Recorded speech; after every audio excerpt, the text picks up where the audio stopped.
Let's go ahead and take a look here at the persuasive speech prompt. This is a general overview of everything that you're going to need and you will be required to have for this speech. There is nothing new except the amount of sources that you are required to use out loud, but let's go over this to ensure that everybody's clear and knows what they're doing. So persuasive speaking, by definition, is the process of changing or reinforcing the attitudes, beliefs, values, or actions of your audience. So a persuasive speech can go in a lot of different directions, but ultimately the changing or the reinforcing is what we will look at really quickly. Changing means that your audience is not doing anything or they are doing an action that is not effective.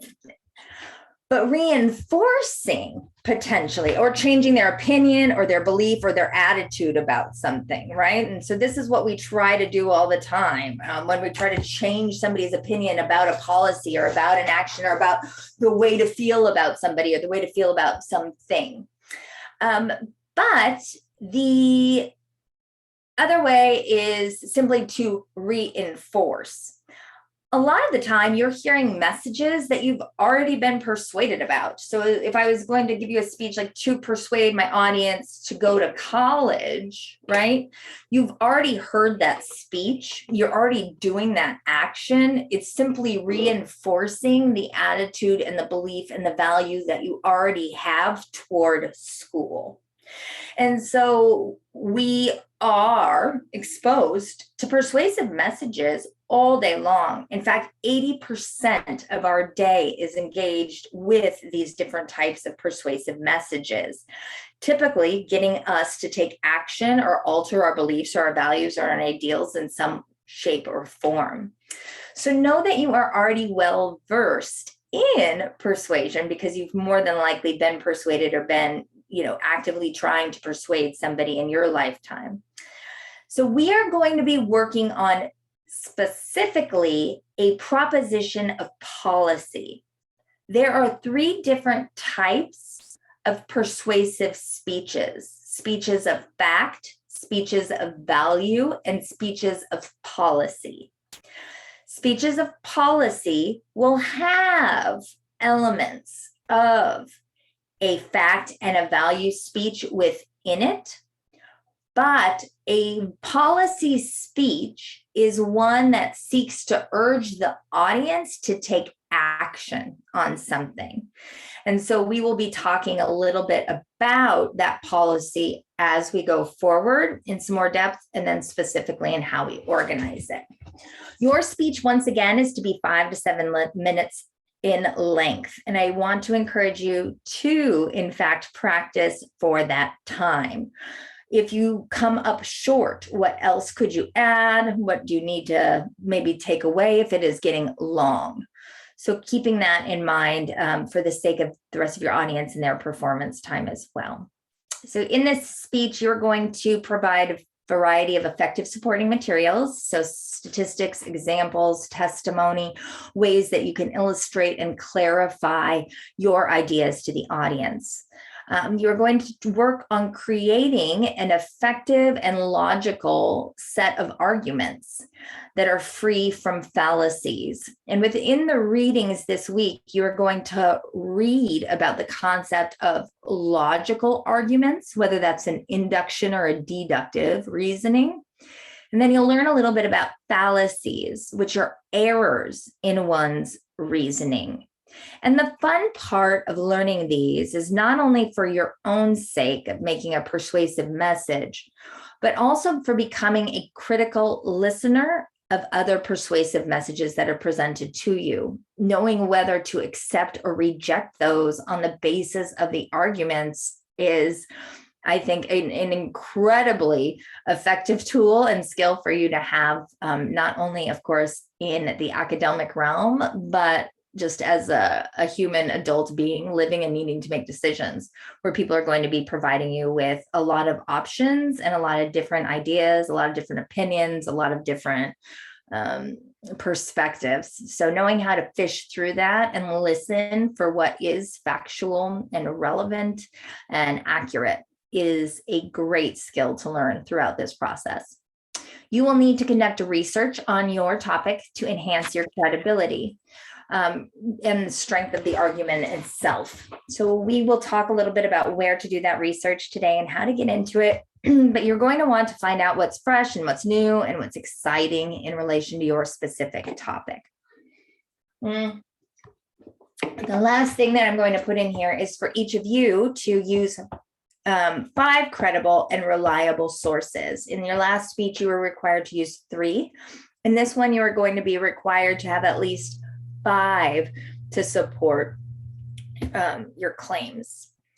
And then make sure that you are following the basic principles of effective extemporaneous delivery, meaning that you are delivering from a brief set of notes. You are not reading your speech off your screen, that you're working to talk to us about your topic as you know it, that you're engaging with some eye contact, hand gestures, maybe you're trying to use your body. And don't forget that you should have a visual aid that aids in the development of your speech. In persuasion, visual aids are very important when it comes to numbers and statistics. We know that with visual aids and statistics already, but if you are ever utilizing numbers to show us those and to illustrate it in ways that make sense to us, like what that actually looks like Jesse did, if you can't figure out what that is, well, then think of 2 times the amount of text, right? Or you could potentially show us as well. So this persuasive speaking prompt, you can always come back and refer to this, but simply note that this is the information that we are going to be including in our speech. So how is that for us all thus far?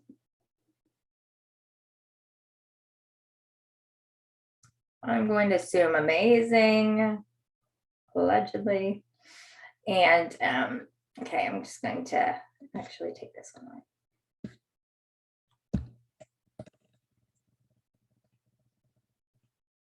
All right, y'all. What I want to do though is start us off. And like I was saying before, this lecture is going to be a lot of our organizational pattern and our research. And so how we're going to start to think about persuasion. And so if we have yet to talk, or if you have yet to read that proposition of policy handout, don't worry, I'm going to go over a little bit of it in a bit. But what I did want to do is give you a friendly reminder of your setup for your page. So if you wanted to start working on your assignment already in advance and putting in information, do so. Remember to keep your document single spaced. It's going to be easiest. You can set up your details as needed. And you can, of course, get that set up, and then you don't have to start new documents every time. That's funny because those are both the same. So remember, you put your name and then you put the professor's name, and then you're going to put the full name of your class, and then you will put the date. So we would do something like 5 December. Right. And then we will put a space folder for a catchy title, and then come back over and get ready to write our topic approval. So there are 3 things that must be placed at the top of your paper. Do we remember that first one? That's right, everybody. It reminds us of the most broad purpose and perspective of our speech. It is what we call the general purpose, and every single speech that you give in your life will fall under one of 3 general purpose categories. Your last speech was to inform. Get crazy, y'all. This speech, for the general purpose, you are going to put to persuade. There are only 2 words that you are going to write there. Nothing more, nothing less. To persuade. If you've written more, it's already wrong. Don't do it. Just put it there and move forward. There you go. So that is how we will go writing the first part of our topic approval. Now we know what our goal or our general purpose is. The overall goal here is going to be persuade, but we don't necessarily know yet about what we are going to persuade. And that's where I want to take us to a little something called the proposition. And so I'm going to pull up here really quickly your, yeah.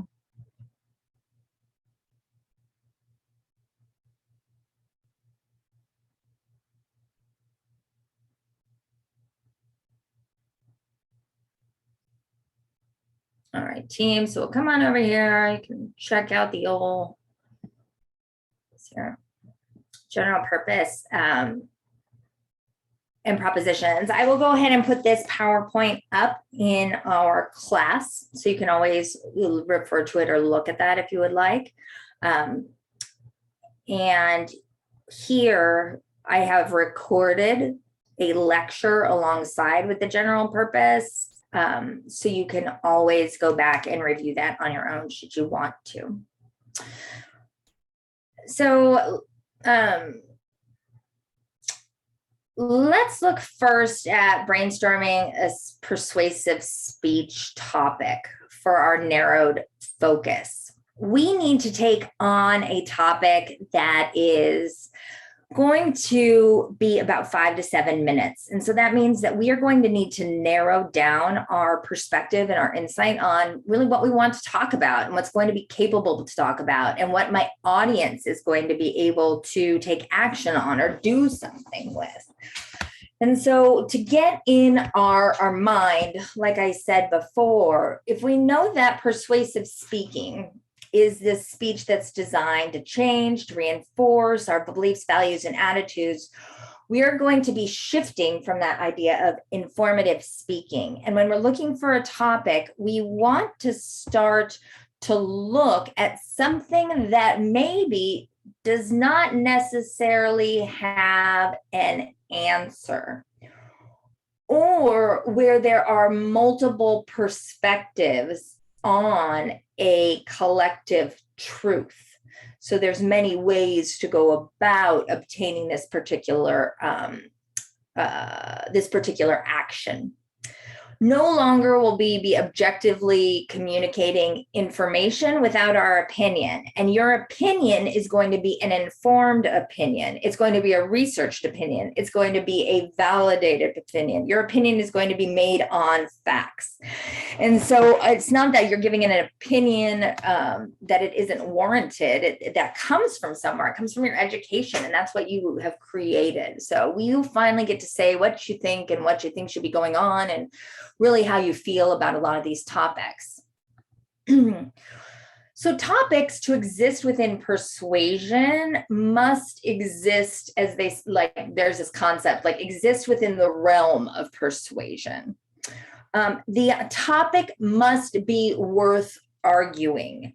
Do I need to create a persuasive speech to persuade my audience that the sun will not come out tomorrow?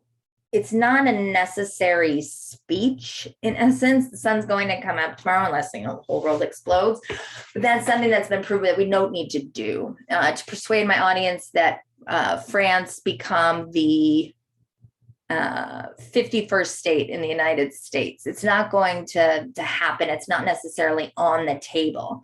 What you want to start to look at are things that are worth arguing, that are worth exploring in this realm of persuasion, because it has more than one perspective. And because there could be a push and pull of what is correct or right, or what is the best avenue to take or what isn't. That's where we want to look at persuasion. Remember, a topic is only a topic until you start to contextualize it. So if I say abortion, that can very much be an informative speech topic. I have no clue. All it is the word. I haven't made it into anything yet.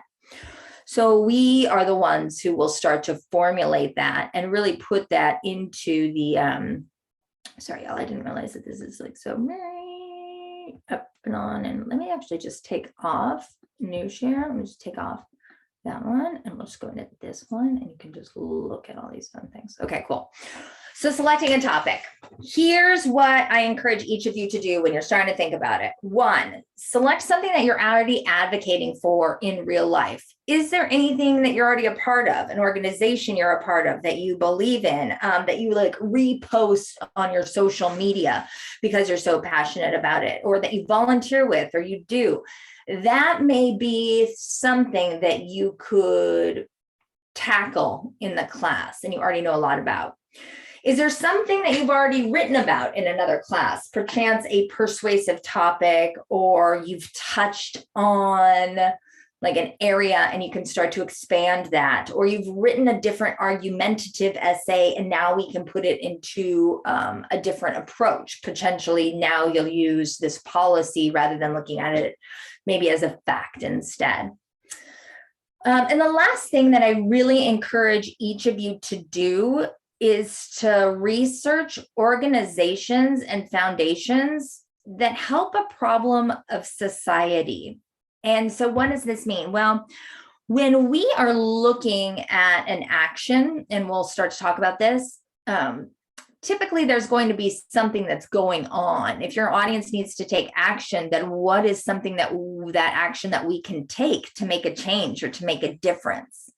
So when we're talking about the like, for example, the gentleman who's cleaning up or who just created the technology to skim the ocean, what I said is what's needed to make that happen. Because you're like, yes, let's do that. That will help solve this issue, right? Well, what can we do about that? Or what can our audience do about that? Or what's going to be the actions? So starting to look at the end result is what I encourage my students to do when looking for a topic. So I'm going to turn on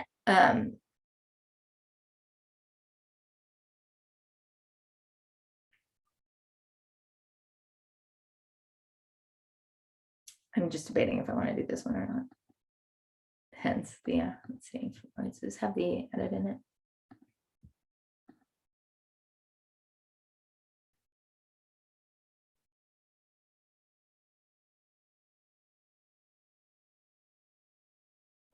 All right, let me actually make sure that I am sharing my sound.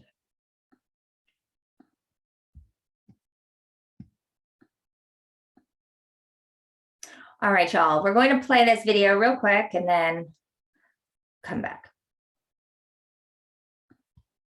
Before we get into building our argument, I think it's useful to figure out what we need to argue and perhaps more importantly, what we don't need to argue. And this means we need to sort through status quo and burden of proof. So to begin with, status quo. Now, this term is bandied about quite a bit, and for argumentation, the status quo is simply the existing state of affairs. It's what's currently in place.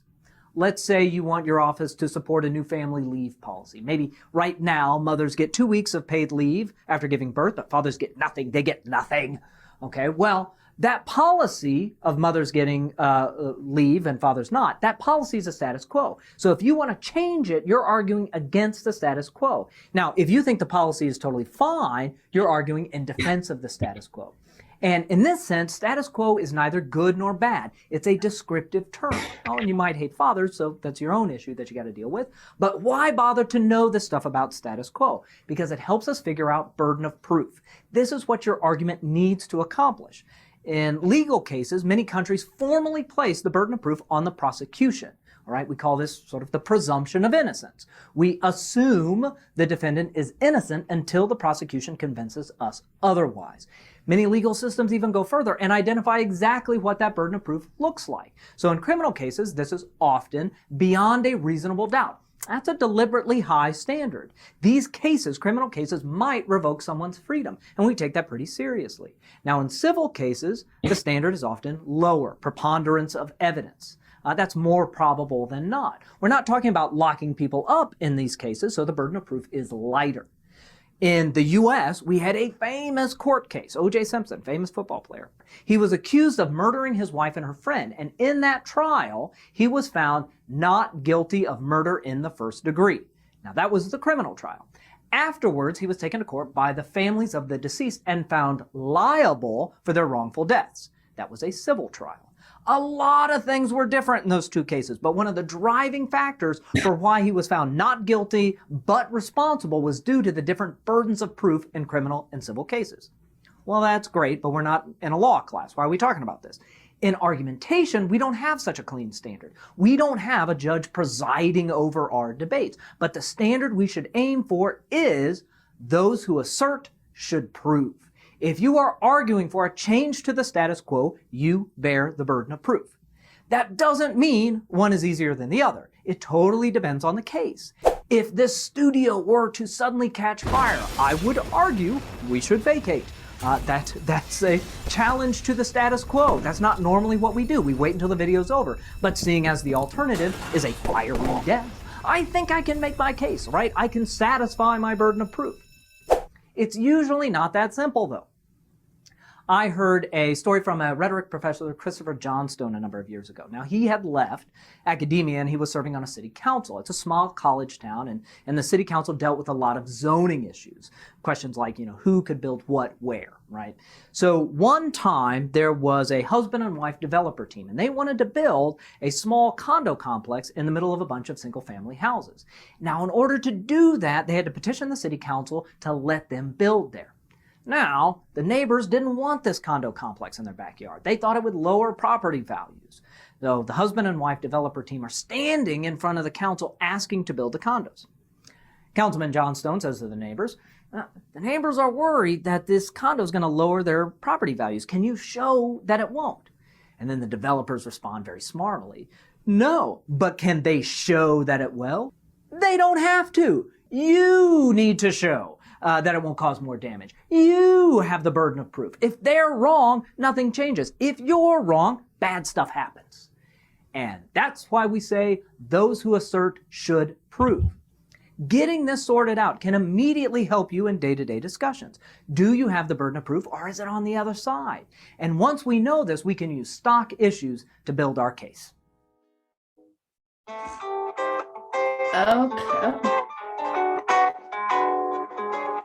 That's very important. I don't know where you went to. Where did that video go to, everybody? All right. Well, there we go. All right.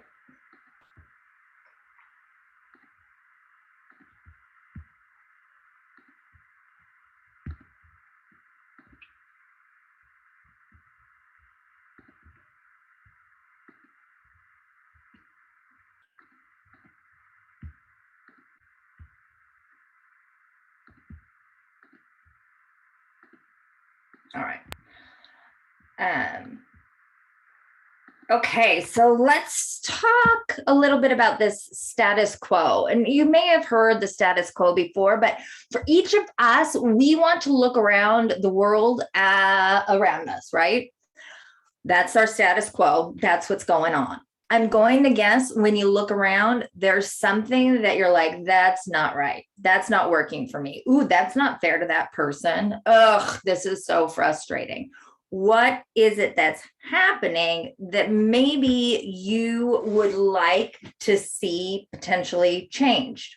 What's an issue out there that you would like to address? Now, it doesn't always have to be changed, and it doesn't always have to be that like something negative or horrible is happening out there and we're thinking about it like, oh my goodness, like there's like, if we want to talk about wage injustice, we can talk about inequities of gender practices in hiring. I mean, you can do so many different things, but also consider those simple actions that individuals also aren't taking every day that could potentially help them. Things like drinking 8 glasses of water a day. Maybe the status quo for some people is to drink like 9 Cokes and 1 water right now because we're in college and we're staying up and I got to do it and whatever, right? That's my status quo. And you know what it's not good for?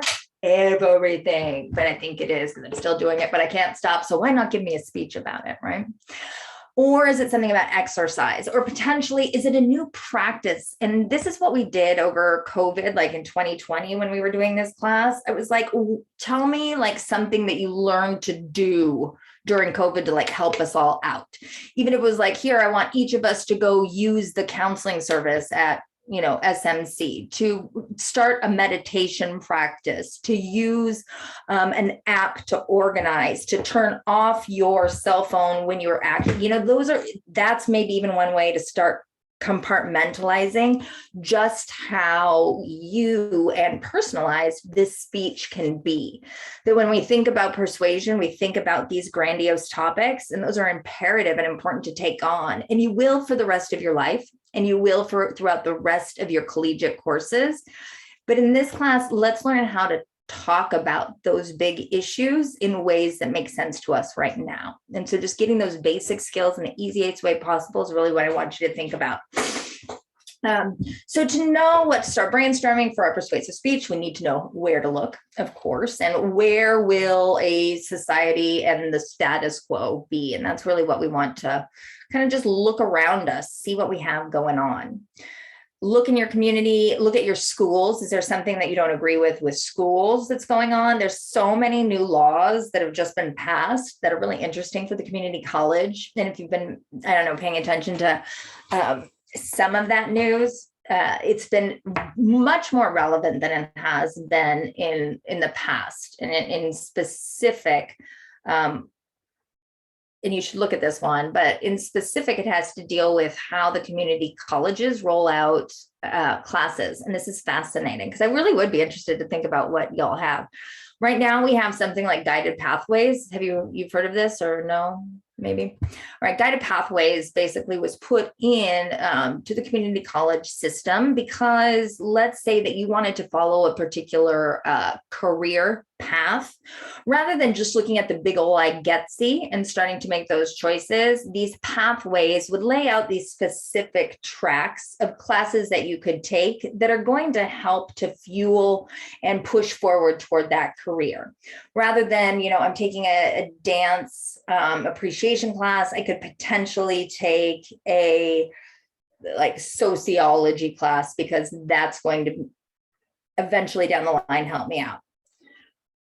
On that, now it has passed for there to be a consistent system for transfer to the UC and CSU. The argument, there's a problem with getting kids graduated and out of community colleges, or transferring or getting them graduated out. The solution that they have just passed is that they are going to start scaffolding, or that they've made the requirements for both the UC and the CSU the same. Because if you're following an IGETC and you want to transfer to both a UC or a CSU, you don't know, and you want to apply for both, you have to start taking classes that aren't required in both categories. I graduated from community college, I think with 129 units or something ridiculous. I was also, and I haven't told you all any of this because it's not necessary, we don't have all those 16 weeks together, but I graduated high school with a 1.9 GPA.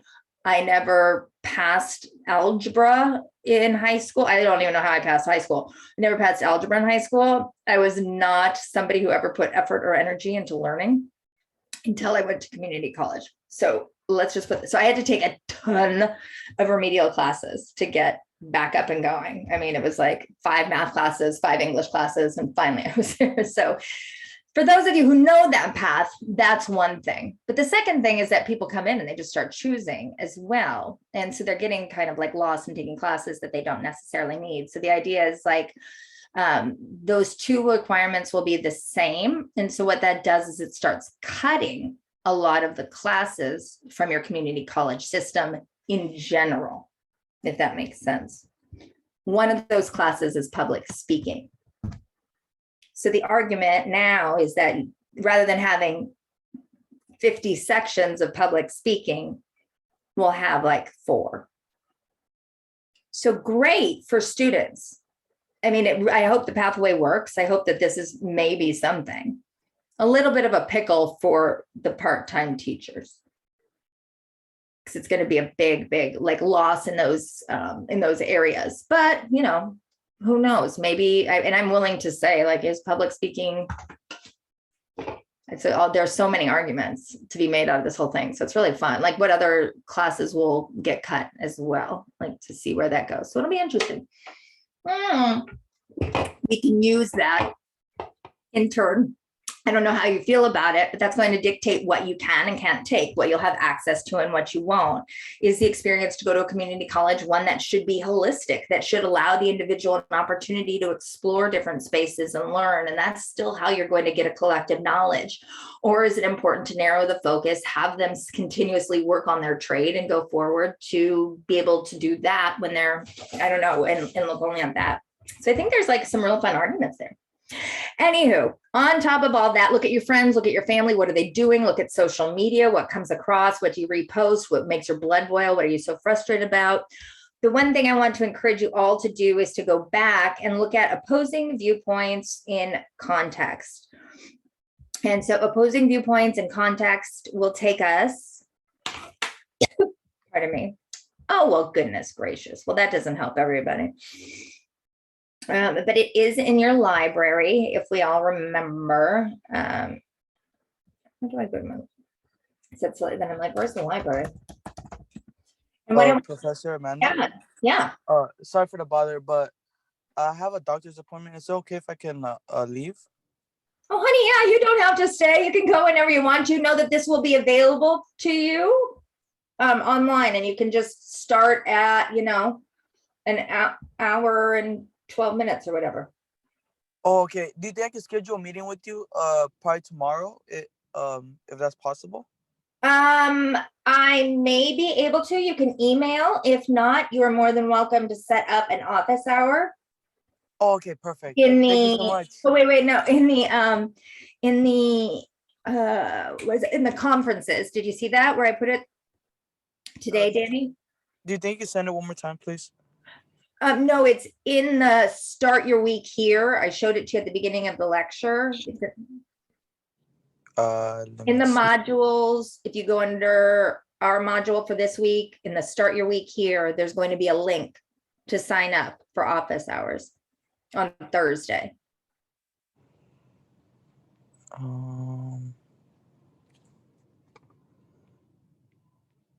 Start your week here. You see, or if you're in the module for this week, it's module 8, right? Oh, I think I found it. Okay. Yeah, I found it. Okay, there you go. Thank you so much. All right, have a good one. You too, take care. I don't know why I just did that, y'all. Sorry. Should have done the opposing viewpoints the other way. I'm not thinking straight. So what I do want to tell you, though, because this is a good one. Hold on one second. Let's go here. I want to go to databases. This will be at the database that you're more than welcome to look at. All databases, push here. I'm going to go to O for opposing viewpoints. Opposing viewpoints and context. And then I'm going to come over here. Let's take this up.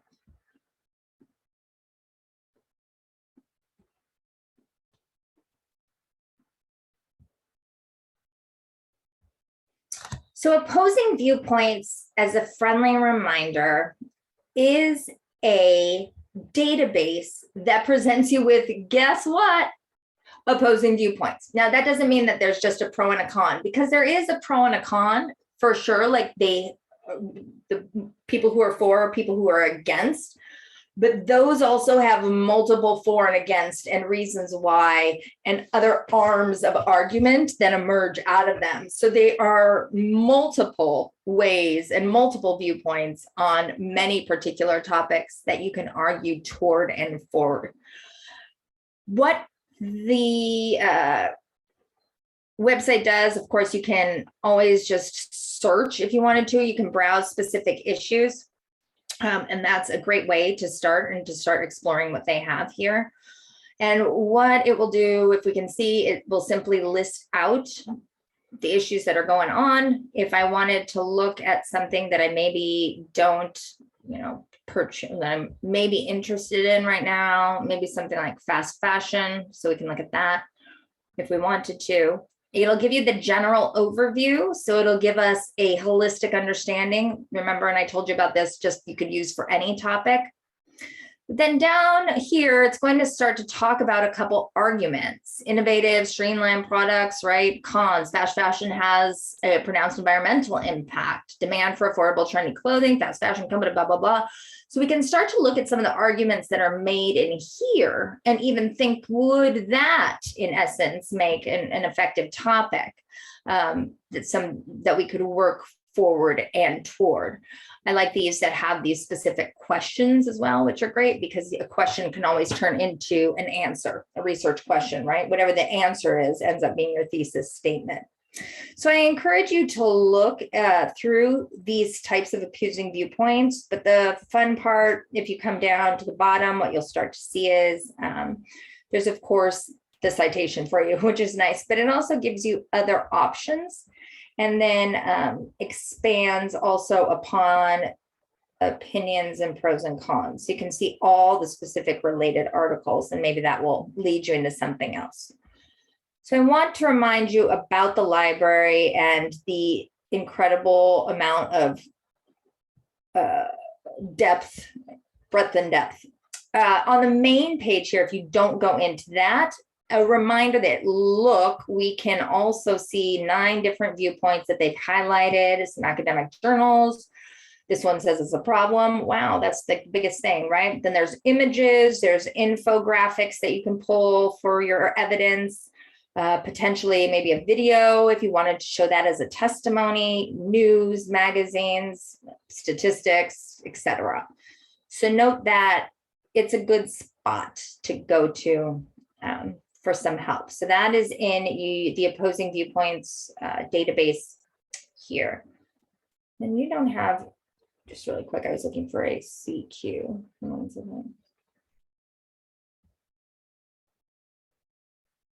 okay. I'm gonna run that one. So let's cruise back on into our PowerPoint. And so knowing that we can generate and start to develop and look for different topics all together, we know, however, that we need to narrow that focus down. And so once I am in the library and I'm looking at all this research, I'm starting to search the internet and look, note that we can, there's going to be specific mini topics within each of those larger topics. And I encourage you to look at those and make those, in essence, your entire speech. Many of you saw maybe in the last speech how one of your whole main points couldn't have, in fact, been a speech all of its own. And if you can keep that focused and remember that, I think it will help you to narrow down. If you see here, we have topics in general, like water, like pollution, healthy living, but I simply like protecting industrialized cities, in LA, their water quality, improving incineration practices to reduce pollution, reducing one's social media use for mental health, right? So what are some issues? And then like, in what ways are we going to want to make that change and make that difference or potentially make an impact? So when we're writing our message and when we're starting to get ready to write the general, specific and proposition, et cetera, we want to remember the triangle and we want to remember our important elements that we're looking at in this rhetorical situation. And I talked about this at the beginning of the semester and we'll of course go back to talking about it right now. But these 3 things are intertwined, and the way that we set up our purpose, which is our goal, and what we write and to whom we are speaking to is all going to make a huge difference in writing your thesis statement and your proposition. Each one of these answers are going to inform how to write that. So like we've already gone through, we have generated, so sorry, y'all. This tickle. we have generated our general purpose already. We know that ours is going to be to persuade. To inform, we've already done that. To entertain, you will obviously be entertaining, but your goal is much different than to make the audience laugh or feel warm or fuzzy inside. Instead, it's going to get them to hopefully come to an agreement. So for your assignment, and that's what we're working on in your other page anyway, your the blank Word document that I'm creating, we're going to have our topic, our general purpose, the proposition, and the thesis statement. These are the pieces of information that you're going to be submitting to me on our discussion board. And so now that we've gone through this idea of what I'm so sorry, of what the general purpose is, I'm going to talk a little bit about what this proposition is. And so I want to, hold on one second. There we go. There are three different propositions that are most often and really used in persuasion. And those are propositions of fact, propositions of value, and policy. And really what they are questions of fact, because it's really suggesting, is this true?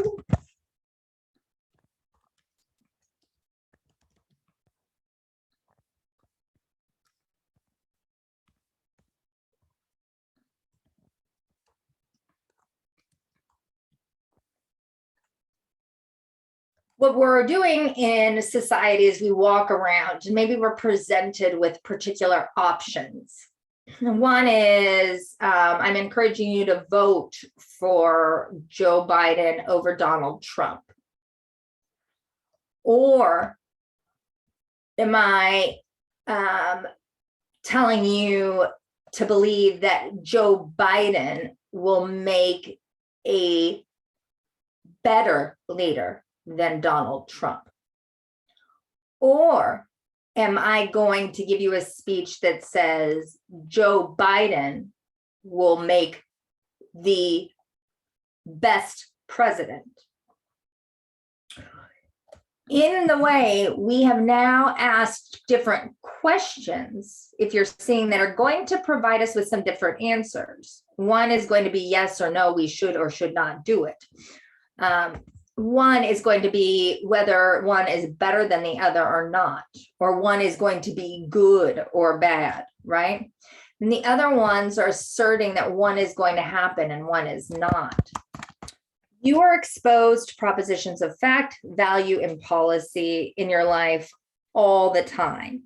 But what we are going to be looking at is the proposition of policy.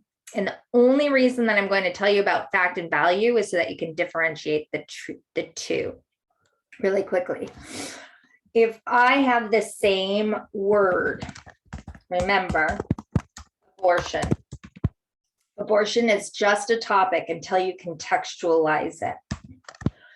If I have a proposition of fact about abortion, a proposition of fact asserts that something is true, or it seeks to prove that something is not true. So something that's already been established as true and you want to reinforce that idea would be something like to persuade.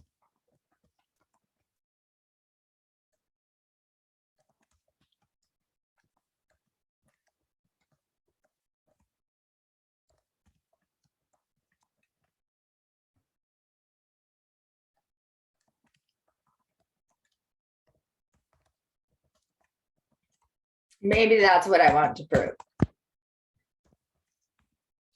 Now I'm trying to assert a fact. But maybe there's a fact that you want people to believe, or something that is out there that you want people to believe as a fact, as a truth, as the concrete reality.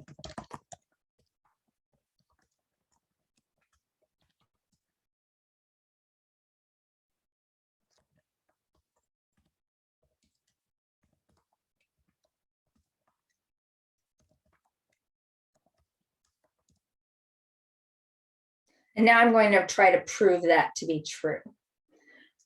I am not asking you to do anything. I am not telling you that something's good or bad or right or wrong in the world. All I am doing is telling you that this is a fact, and I'm going to provide you with some evidence to do so. To persuade my audience that smoking kills is a proposition of fact. It's been proven. The evidence is all there. I'm simply going to re-present it to you and get you to reinforce that understanding in your mind.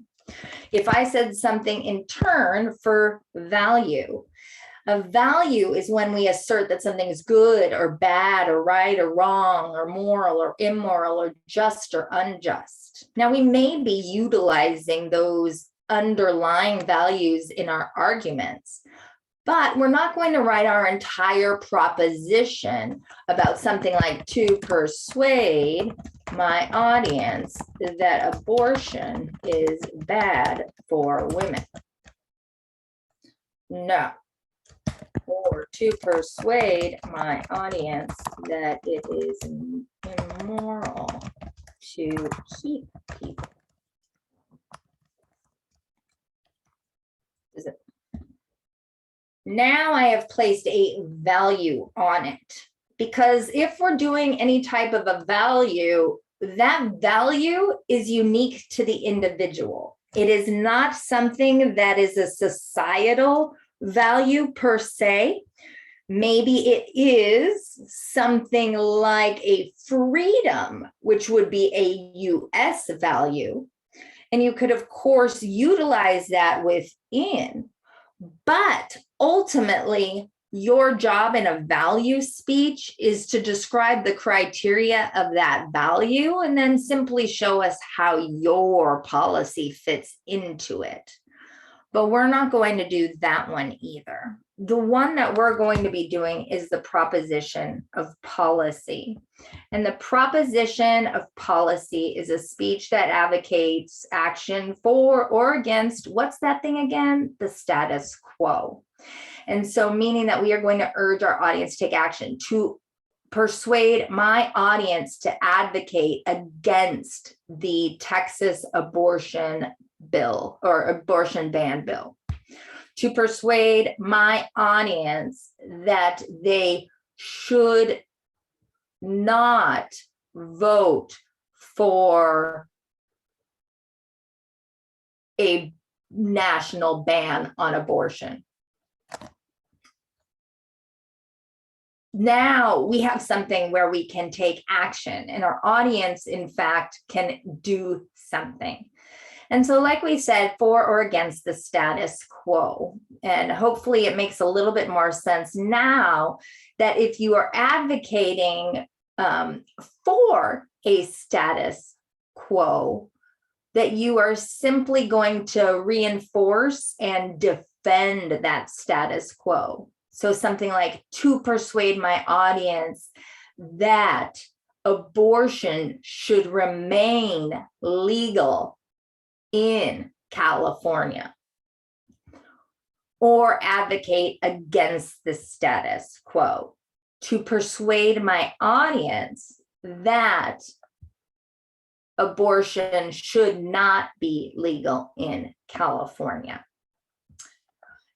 Does this so far make sense about the difference of these three different types of policies, or at least what the proposition of policy is? It is typically going to have the words should or should not in it. It does not have to, however. To persuade my audience to volunteer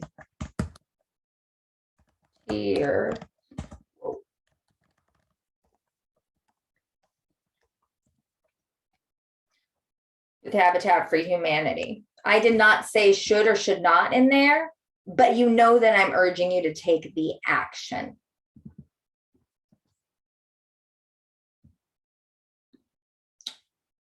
So what does it mean here to advocate for action? Well, you are going to now be acting as an advocate who advocates. So a noun, you're the person, you're an advocate. So you're going to be the person who's pleading the cause of another. So what's going on in the world? Are we going to be going out and advocating on behalf of this potentially topic or the cause itself, on behalf of the individuals, but one who's going to plead something, right? You want to defend or maintain the cause. And then and then to advocate, of course, is to support or argue a cause, a policy. And that's what you're going to be doing. You're going to be saying there's something going on right now that isn't working. And so we are hopefully, you are a group that advocates or vegetarianism. You are not the advocate, the person, right? You doing rather than the person being. So you're going to be both and. Okay, I'm not going to do this because I'm already there. So I'm going to go back to our page here. And hopefully we can start to look at some other ideas. Is everybody with me thus far? Are you all on it? Like any type of a thumbs up would help. I don't know. Thank you, Hallie. Okay, great. As long as it is.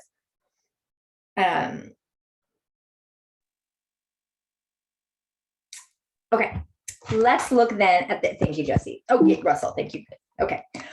Hopefully you can see my screen. We are back on the main page here. Let me just pull all of you up in a little box up here. There we go.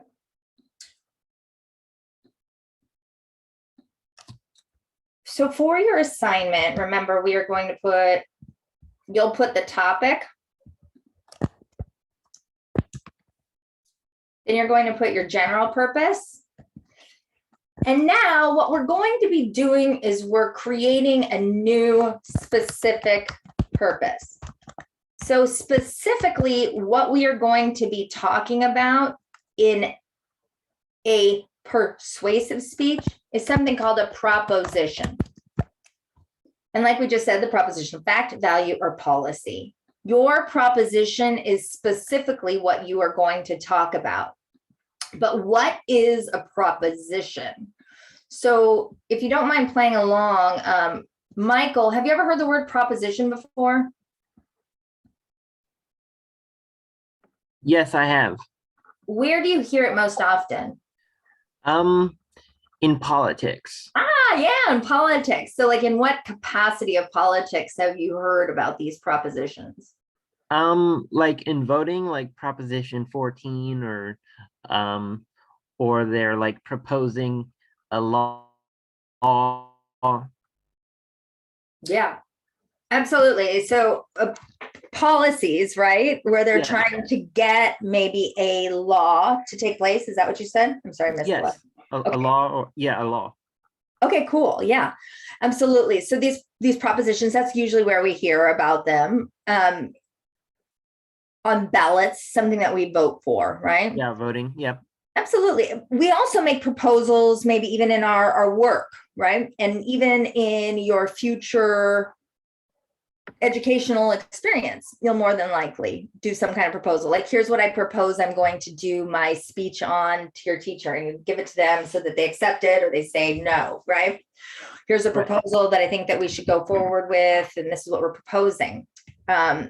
I am married to a man named Chad, and the Chad proposed to me with this idea of marriage. But the key about a proposition is to remember what its intention is and how it is written. A proposition is written with the intention for the audience or the answer to be yes. When the Chad proposed, he didn't hope I'd say no. He hoped I'd say yes. When we give our proposal to our teachers, we say, "Ooh, here's what I think I want to write on." And they say, "Yes, go forward." And you say, "Yes, I proposed it." And they said, "Yes."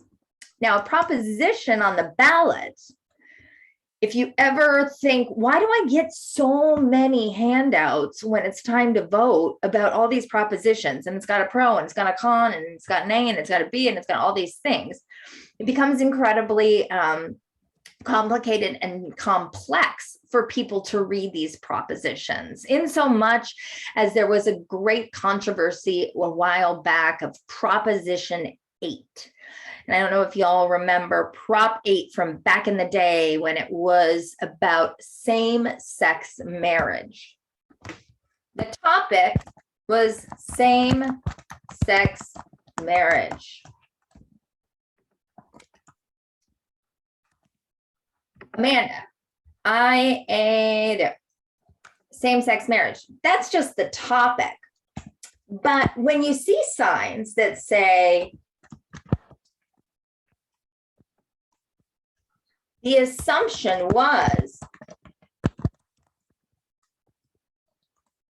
right?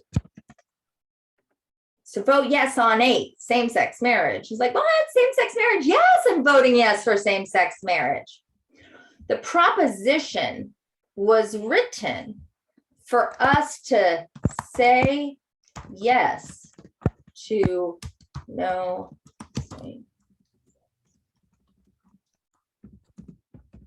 Does this make sense? How it became confusing?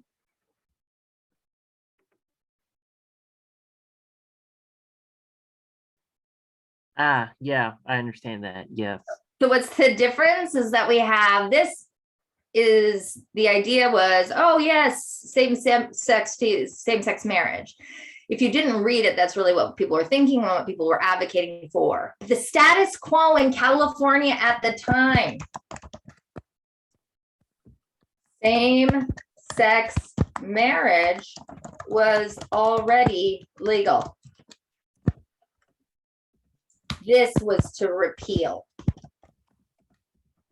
And there was a lot of money dumped in to writing this so strategically.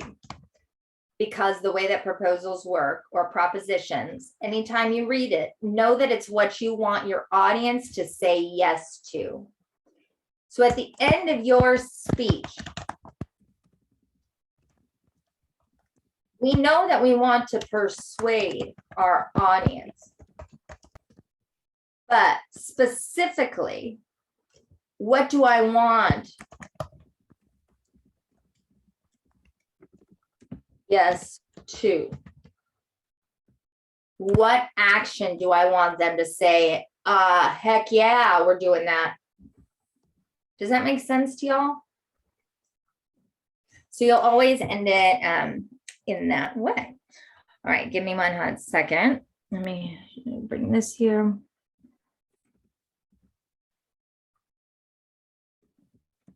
All right, the first thing that we want to look at, and this is going to come down to really putting in a, what's the word I'm looking for?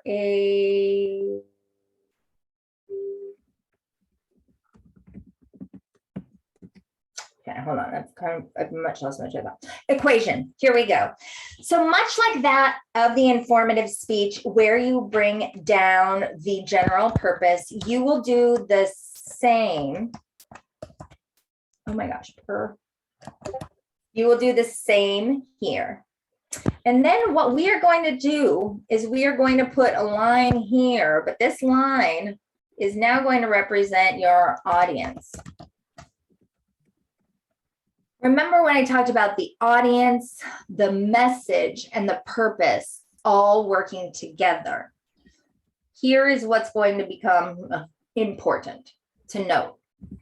In our past speeches, your audience was, in fact, your classmates. Those were the ones who you were going to be addressing. In this speech, I don't know what you want us to say yes to. Like, I don't know where this topic is or where it's going or what the solution is. But it may not be something, in fact, that your audience can even take action on. And maybe you need to address an audience outside of ours.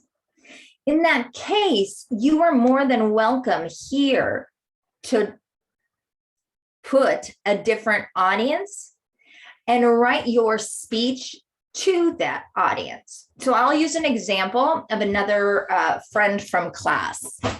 We had a student in our class deliver an informative speech, and she talked about the current crisis in the oh my gosh, in like the restaurant and bar industry, right? The current hiring and staffing crisis. And so within her speech, she used a lot about the specific organization that she worked for. And so what I was saying is that to speak to us about making changes is not going to work for a persuasive speech, because what can we do to make business for that company? Like, I can't hire people. Like, it's not in my control. It's not my speech. This isn't one to give. But her bosses, in fact, can. And I said, so why don't you just make your audience those bosses for this speech and write it specifically to your organization? Because that's what you really want to talk about. And those are, in fact, the people that you can make the difference. So write it that way if you would like to. So consider who can take action on my specific topic, making sure that that audience is there.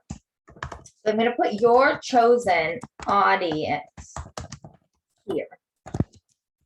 Then what we're going to want to put in next is the action. Like I said, we want our audience to do something. And if we want our audience to do something, then what is it, that thing? And there's two different ways that we can look at how to take action. Are you seeing the PowerPoint again by chance? Okay, cool. Here, what you'll see is that a proposition of policy can be suggested in two ways. And this is where either the goal can be to make an immediate response, something that the audience can engage in and do this specific behavior to go about and make this course of action work? Or is it something that we are going to encourage the audience to believe in a particular course of action?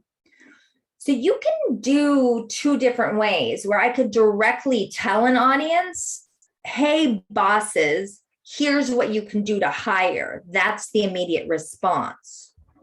Or perhaps I want my audience to persuade my audience, maybe my fellow coworkers like you all, to believe that these workers, that the bosses should hire. So I'm going to propose a course of action for these other people and for this entity.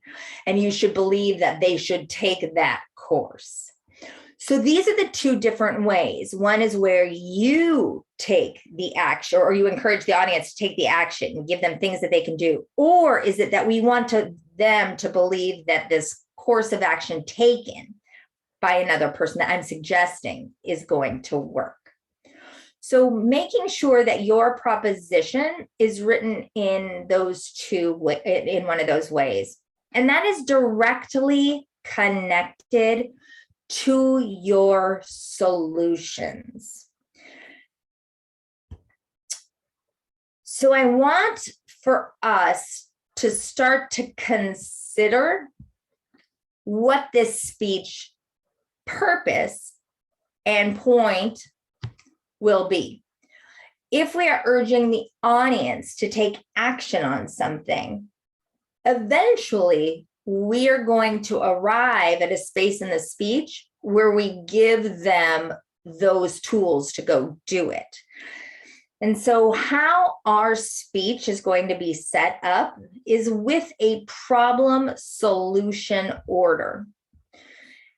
And if we think about the different types of actions that are possible for our audience, that will often tell us what we can do or what we can start to look for in our particular solutions. And so, do you potentially in your speech want to develop some kind of new policy? Is there a policy that's out there, or a law that's out there, or an action that you want the audience to take? Maybe there isn't something that's already covered by specific policies. So if there isn't a policy that exists already, maybe you want to put something into plan.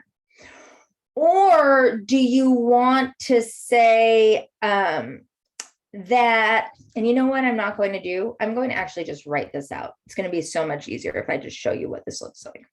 Here we go. So let's talk about these with these different things. So the action. So what action do I want my audience to do? And then I'm going to put the policy here. So what something like this could look at is to persuade my audience. This would mean my class to not drink and drive. This could be a proposition. I have my purpose. I know that I'm going to be persuading. I know that it's directly these people in front of me, and I am urging them to take the action to not, and what is the thing? Drinking and driving. The policy of the status quo is that people are still doing it. It is illegal, but people are still doing it. So something's not working. But we are going to encourage you in another way to not drink and drive, right? And so that would be your particular action, and that is the specific policy that you were working on. But if you did want to, in fact, maybe look at a policy and you started looking at drinking and driving, and you're like, good gosh, drinking and driving, why did we give people so many options? We need not give people this many options. People, or chances. People in other countries don't get this many chances to drink and drive and then go back out on the street and potentially do it again. Instead, like in different places, we have much stricter laws. So maybe you want to increase the laws. So to persuade my audience that the US government increase jail time for first time D and D offenders. So to persuade, I bring down my general purpose, my audience, this is you, but that the US government should increase. So now I want you to believe that the government should take this action. This is when we say passive agreement. You cannot make any decision for these increases, but you can agree with the action that I am proposing. Does that make sense?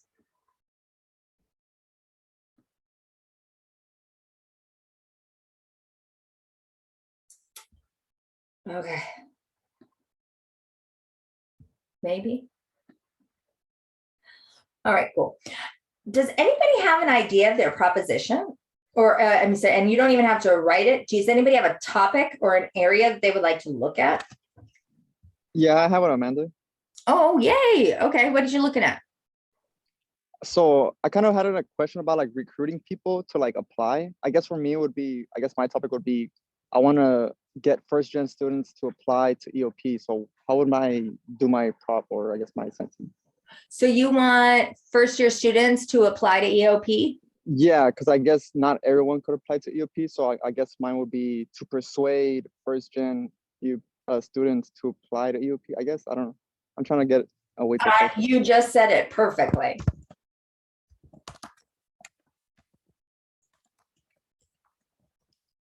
Choose persuade, sorry, first.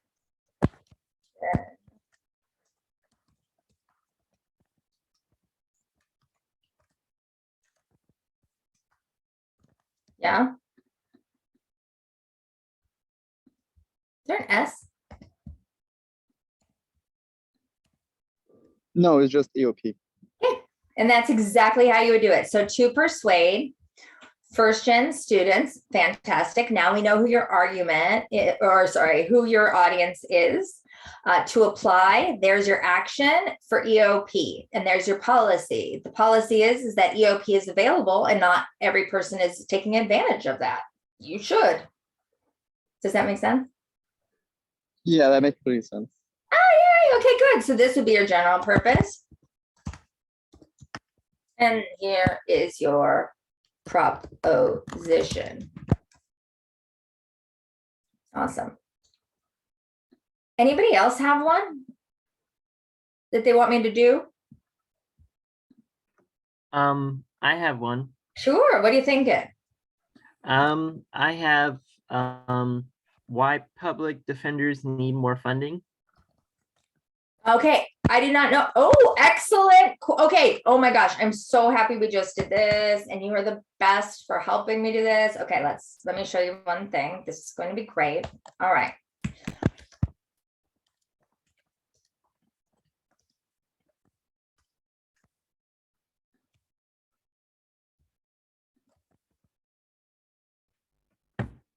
Remember when we had, okay, so to persuade plus, and I forgot this key part to go through, my audience. What's the word that comes next here? Do you remember when we did this with informative speaking? And I said the word about.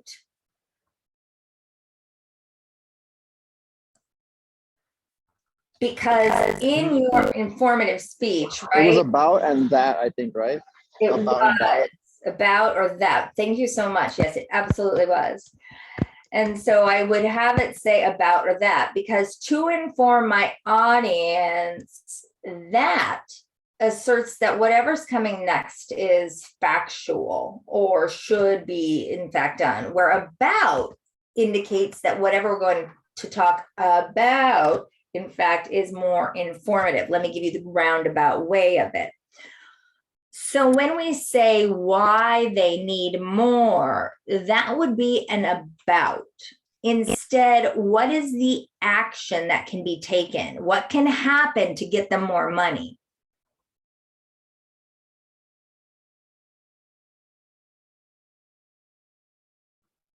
Why government should fund public defenders? So, yeah. So why government should fund public defenders? So let's just say this right now. Right now, public defenders are paid by who?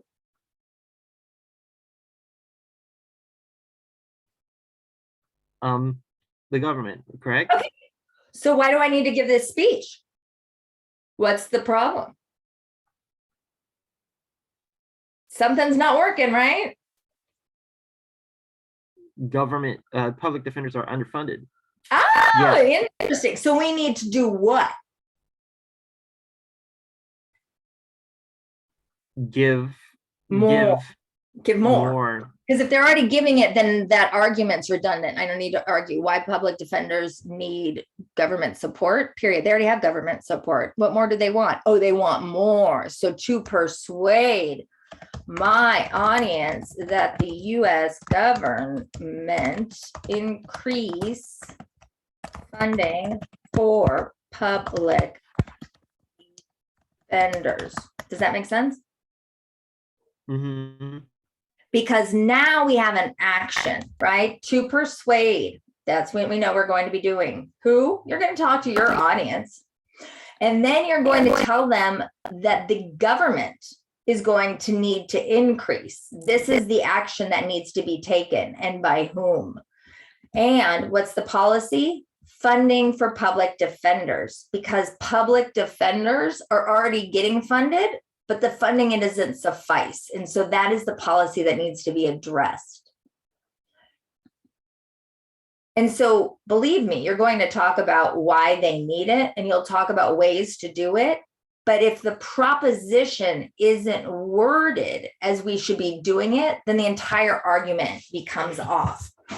The reason, and this is one of those fun things, and again, like, you know, if we had so much time or we were in the classroom for like the next 4 weeks, it would be so fun to do something. But the reason why people get like why people will start to argue and then will not draw to a conclusion, or why they continue to go back and forth, or why they're screaming things like, oh my gosh, you're not hearing me, what I'm saying is because they're arguing two different things. Arguing that they need support and arguing to go out and advocate for support are two different things. Arguing that abortion is bad and arguing that abortion should be legal are two completely different things. And so we want to make sure that the way we are articulating that proposition is clear. And that's why before you ever even start a discussion, you talk about and you make sure that you're on the same page. There's this concept in, you know, in rhetoric, or it's like advanced, they teach it in, well, it's beyond the rhetorical situation, if you will, but it's this concept of a starting point, that you have to have a common starting point that all of us are agreeing on in order to come to a conclusion. And ultimately, the starting terms and starting points sometimes need even to be described. There is a huge debate right now about something called critical race theory. For the reason there's mostly a debate about it, and like I read the most wonderful article the other day, and it was like, because Orange County schools are trying to like take it away and prevent it. But the pickle is that they can't seem to define it or really explain what it is or come to a conclusion. So like, how can we be fighting against or for something that we can't define, right? Yeah, that's actually my mom wanted me to do that as my informative speech, but I couldn't do it because I was like, I don't understand what this even is. You know, after doing like 3 days of research, I still didn't understand what it actually was. And I was like, this is too difficult. I needed to change my topic. Yeah. Well, you're not a lawyer. And so, yeah. So that's, you know, the fact that I would, and it's like critical race theory is one thing, but the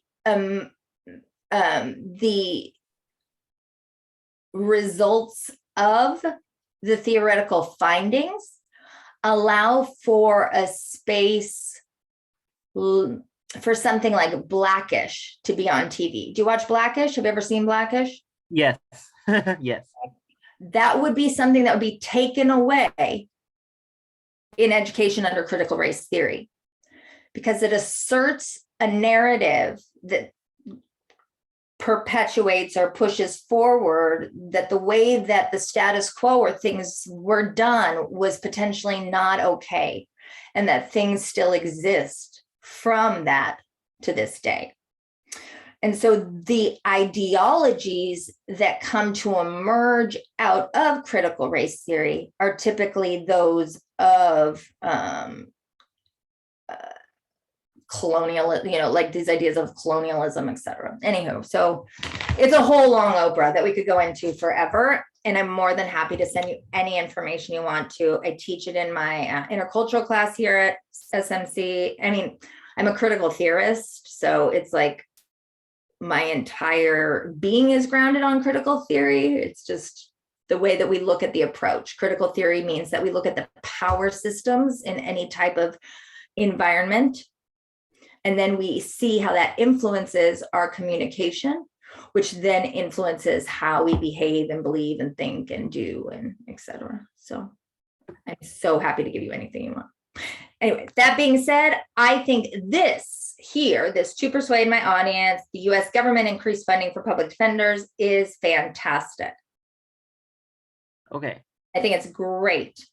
And you're going to situate why in the context of your introduction, but we'll talk about that in a second. Okay, and then anybody else have one that I can do? Because I would love to just be able to play these three for you to each get an idea. Anybody else have an idea of something they were thinking about? So happy to talk about it. Really? All right. Nobody? You don't even have to like play along, you know, I'll work on doing it. All right. Let us move forward then. And what I want to talk about, and I'm going to use these two examples as we go forward, but I'm going to build on the next idea here, which is your thesis statement. The thesis statement is a combination of your proposition and your main points. There we go. And so what we are going to be doing in this speech is we are going to now be coming up with these main points. The great news, and I like do a little bit of this on purpose, is that the proposition of policy, all of you have the same main points.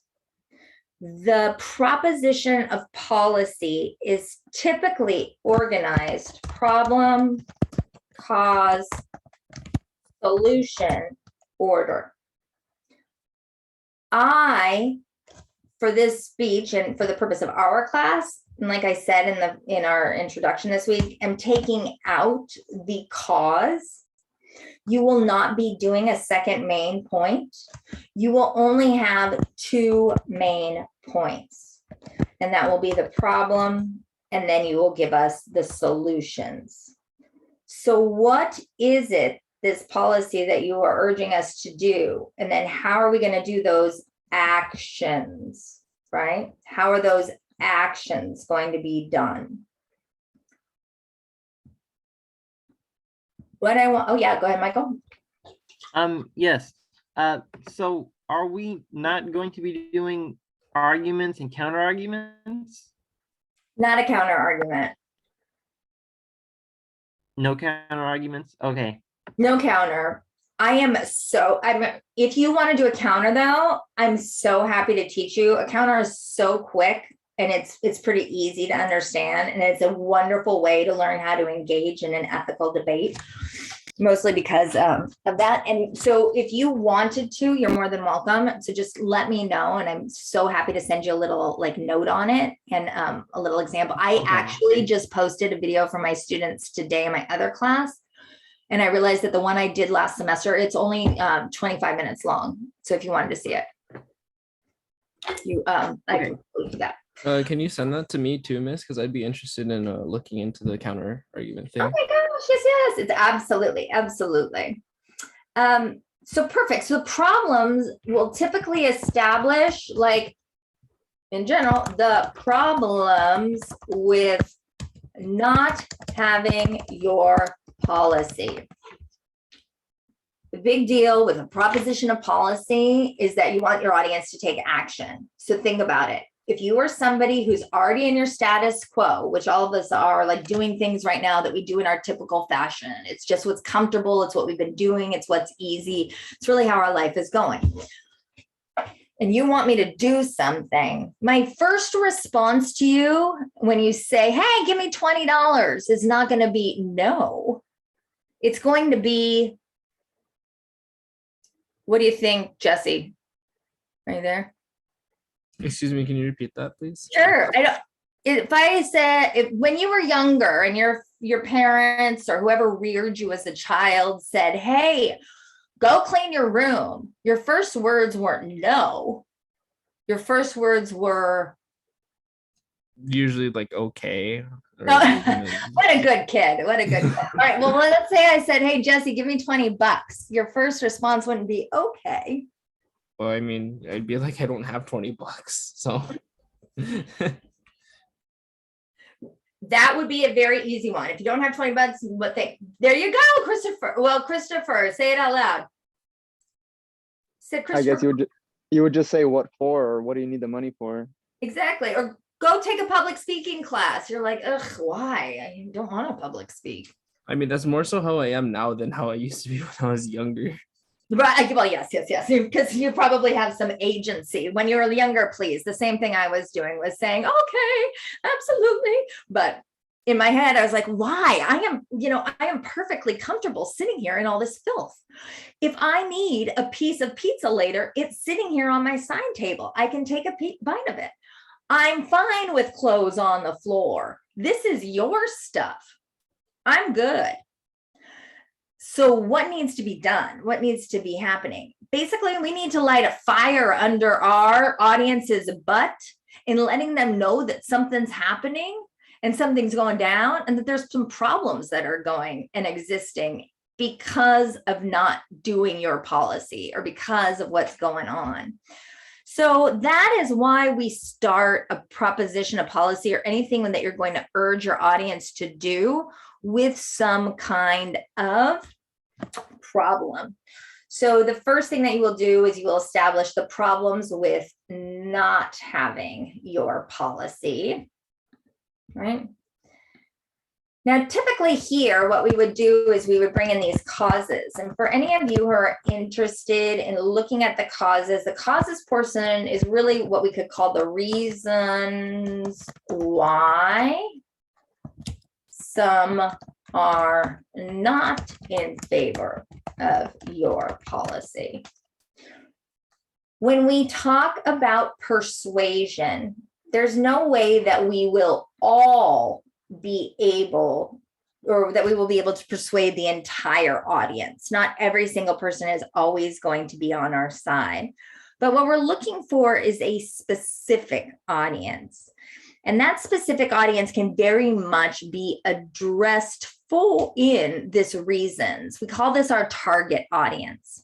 If we think about it in terms of voting, let's just even say, right? And I'm voting for teacher of the year. And let's just say that, like, 4 of you are like, yay, we love you, Amanda. Then my middle group is like 8 people and they're like, I don't know, maybe. And then there's another 4 over here and they're like, worst class ever, wish I never took it.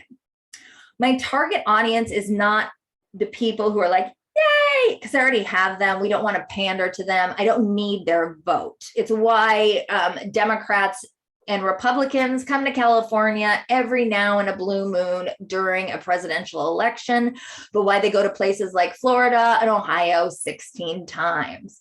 It's because that is the place where the state could go either way. And so they know that if they're able to gather those votes, well, then they come over here. It's our target audience. It's the people who are on the fence and the people who are against us. And so what we do is we start to address maybe some of those common misconceptions.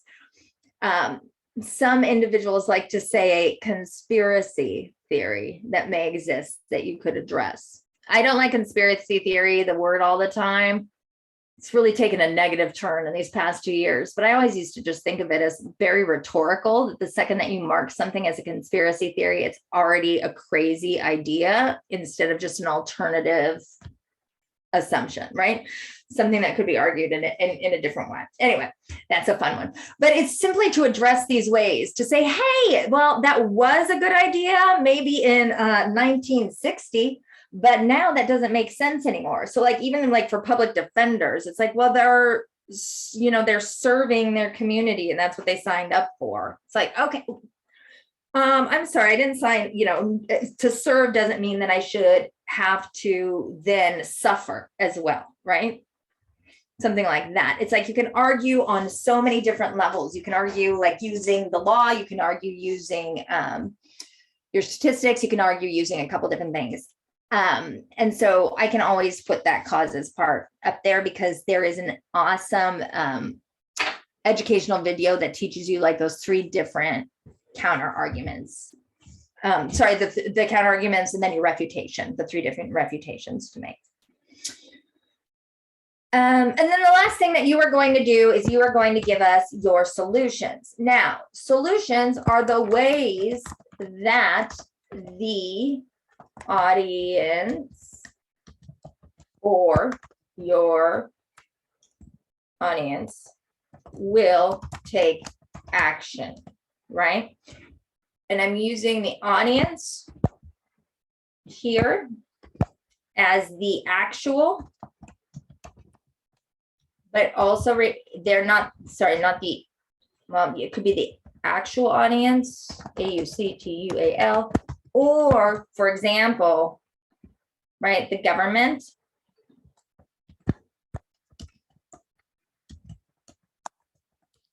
Will take action.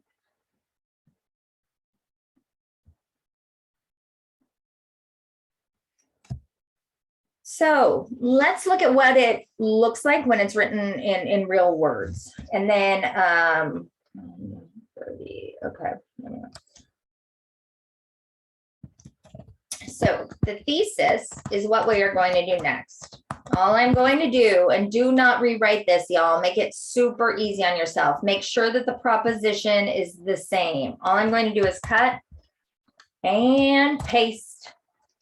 And then I'm going to add my main points. So to persuade first gen students at SMC to apply for EOP, what do I need to do? I will first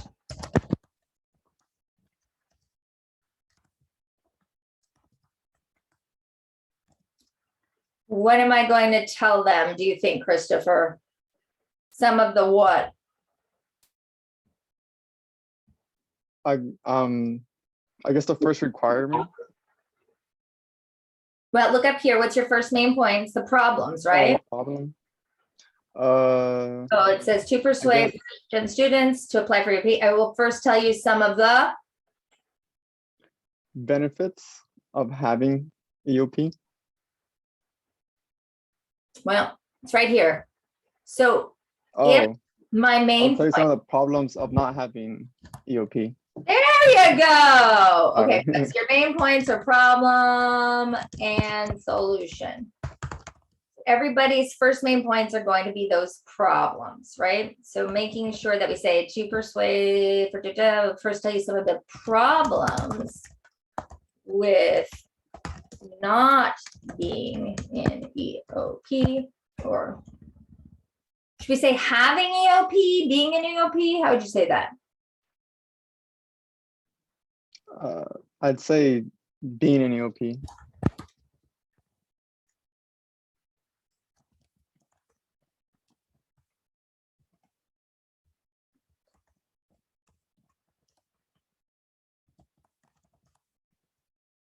And that is your thesis. And then I'll give you practical ways to apply. And why do I know that? Because it says it directly in my proposition, because that is my action, right? So I'm going to, the second one, the solution is going to be what that action is. And we take it all from that proposition.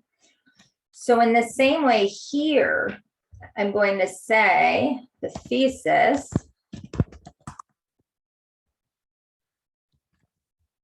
Can you see my screen? Could you not see my screen before? Yeah, we can see your screen. We can Okay. see the thesis.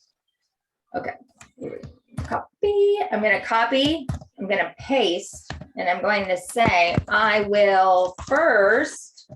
What am I going to do? Michael, what do you think? Based upon what you're supposed to do, reword this using your own policy. I will first tell you the problems with when public defenders don't have funding.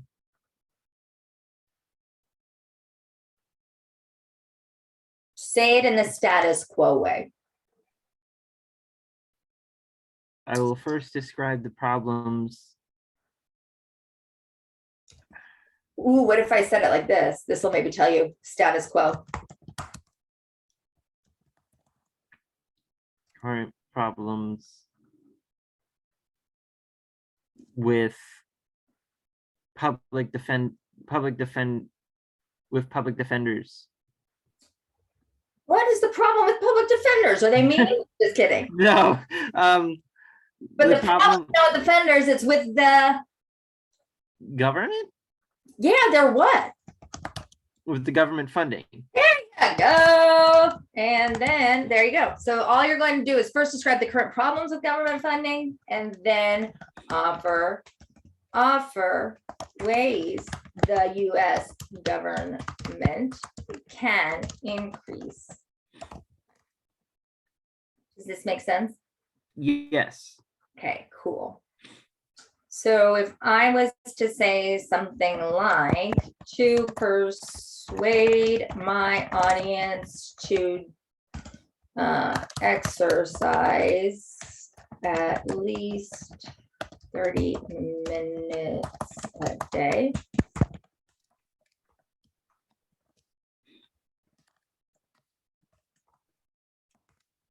Let's just make it easier here.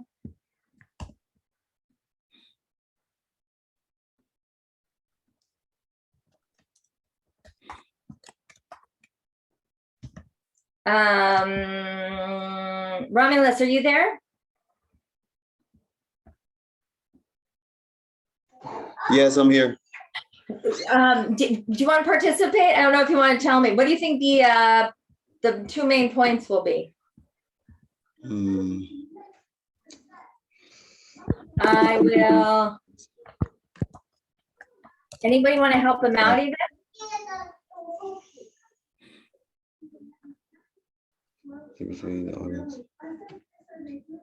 So if we're looking at the same thing here, the problems with not having our policy, what is the issue then? Right now, people are not doing that, right? So the status quo is exercise 30 minutes a day, because right now I know that people aren't doing that. So we want to establish that's the problem. I will describe the problems with not exercising 30 minutes a day. Does that make sense? And then offer you ways to exercise.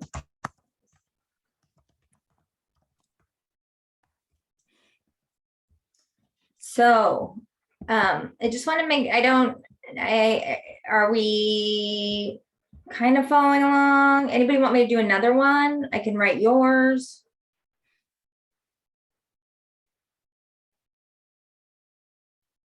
All right. Here's what I say about the context of your introduction. So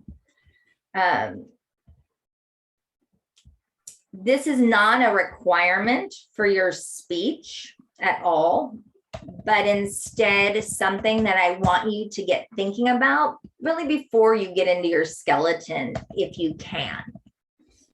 Only because it's going to set you up a little bit more for success about the underlying reason that we are giving this speech. When we can think of some reasoning, this will typically illuminate some of the advanced arguments when we start to build our logic that we will be able to pull from. And so what I say for context of your introduction is that we are going to want to situate our topic for the audience. You will be in charge of letting us know about the status quo. Rather than using the introduction, and you will be giving us like some background information, but don't think of the introduction and that background information to be informative and like give, oh, let me tell you about the history or the definitions or things of that nature. In turn, we want to set the stage for the issue going on, and we want to make a case for what it is before we get into what those problems are. So simply letting us know who is involved, where is it going on, what's the state of the EOP or the people who are not in it, or what's the issue here, right? Potentially, I think that many of the reasons, I mean, I don't know what, we'll talk about this when we get to our problems, but simply being able to, you will oversee letting us know about the problem. That doesn't make any sense. So think about that. So for example, even if we were looking at public defenders, so what got you interested in this topic, Christopher? I mean, sorry, Michael. Yeah, yeah, I was just about to say it was me. I saw an argument on Last Week Tonight by John Oliver, and he argued why they need funding. Yeah, why did they need it? Because they don't have enough funding to like gather evidence, and they don't have enough time to gather evidence, and their workload is astronomical. They have a whole bunch of different cases to handle, and they just don't have the funding in order to do a proper investigation for all of the cases. Yeah, okay. Looks like they don't have time to do their job properly because there's too much work. Yes. What would the funding do? I don't remember everything exactly. I'll need to rewatch the video again. Because if I could throw money at the clock to give me more of it, I would, but I can't throw money at the clock. Right. So what do they need to throw money at? Is time the problem?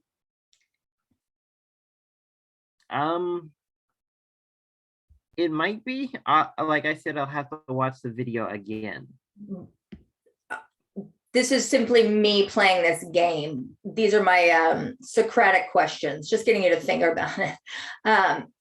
No, yeah. So I might have to change my No. I might have to change my subject. No. The subject is right. The thesis is right. This is something that we will talk about just really quickly in this skeleton, is because people will oftentimes, and when I will say, what's the problem?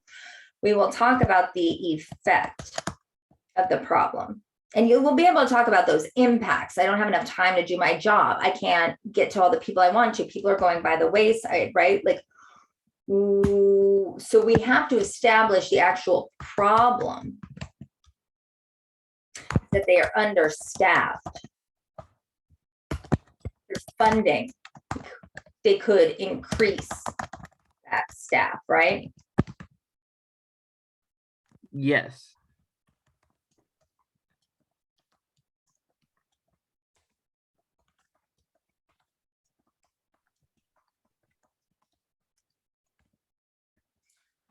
So here, what I'm starting to hear is that the big issue is that they simply can't do their job.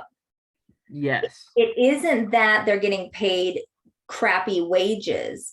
It's that the entire, it's like that public defender system is underfunded. Yes. Let's change that. Because that small semantic of paying the defenders, you want to increase their salary versus paying the versus investing in the institution, which will also, of course, you know what I mean? It's going to increase all the and make everything easier. So you may want to do it that way instead. So it'd be something like to persuade my audience that the US government increase funding for public defense offices. Mm-hmm. So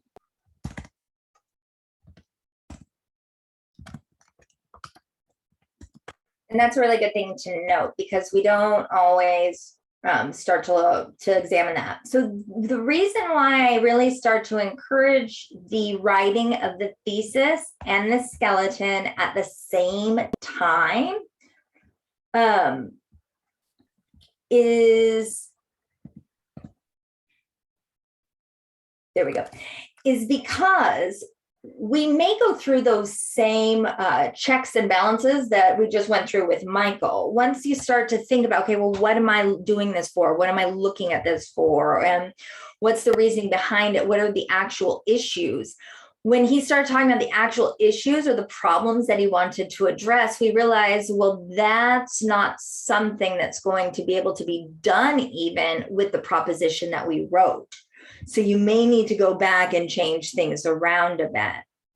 But let me show you, for example, how it would look.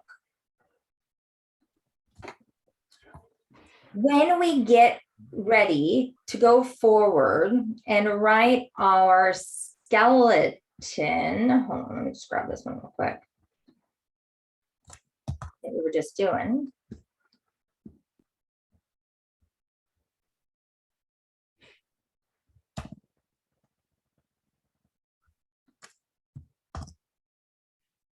Oh, there we go.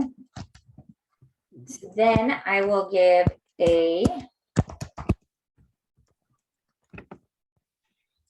some bold. I don't know why that's bolded, but just go with it for the time. Remember that we need to write our transition to set up the main point. So we will give a signpost first. Let's discuss, however you want to say it, me explain. Now, the important thing is that you keep your language the same, if only for the skeleton, because if we do not set up the skeleton correctly, then unfortunately, the rest of the argument isn't going to be set up as well. So we want to describe, and I would tell you to take it exactly from there, the problem with government funding. Let me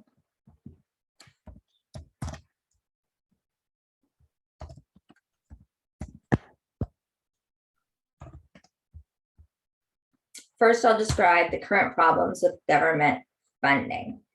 Remember, your main points are symbolized by Roman numerals. So I'm going to put in a Roman numeral 1, and then I am going to put on this line what my next 2 or 3 subpoints are going to be about. So really, what is the main point covering?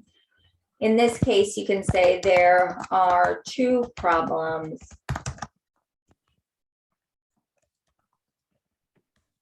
and that is enough to do.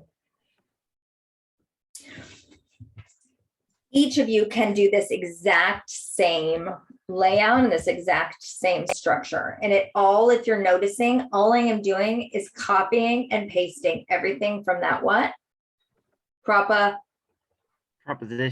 Yeah, it's just writing that proposition correctly will set everything up for success. I really haven't written anything else today other than those 2 things, right?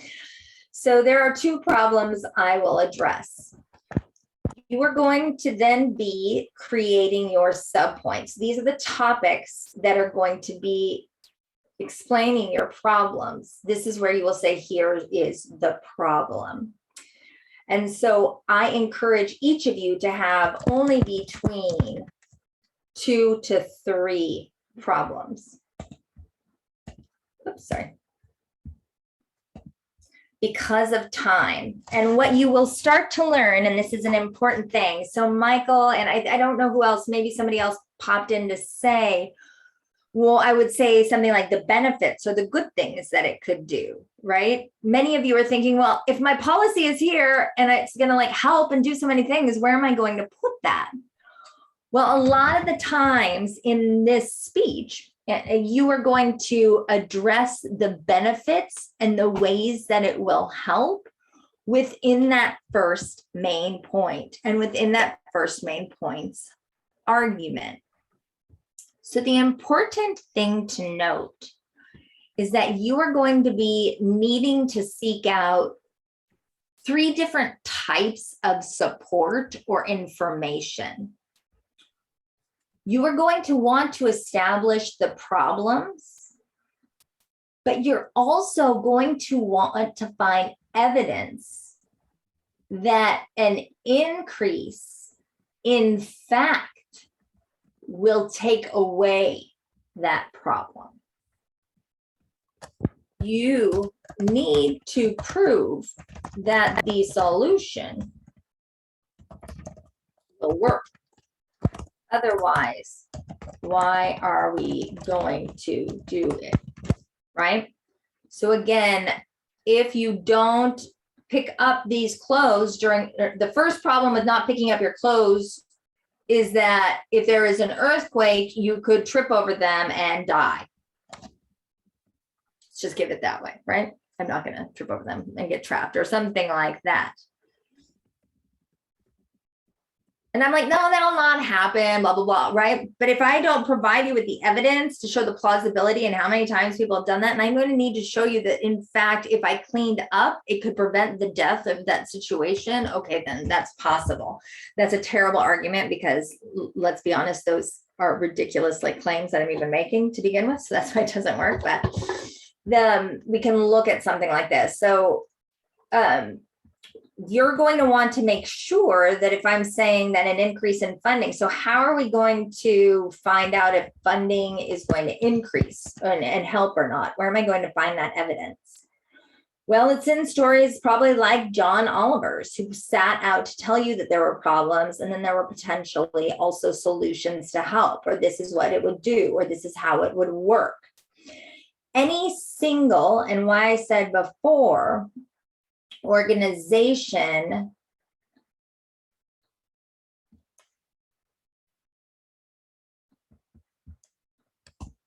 so let's say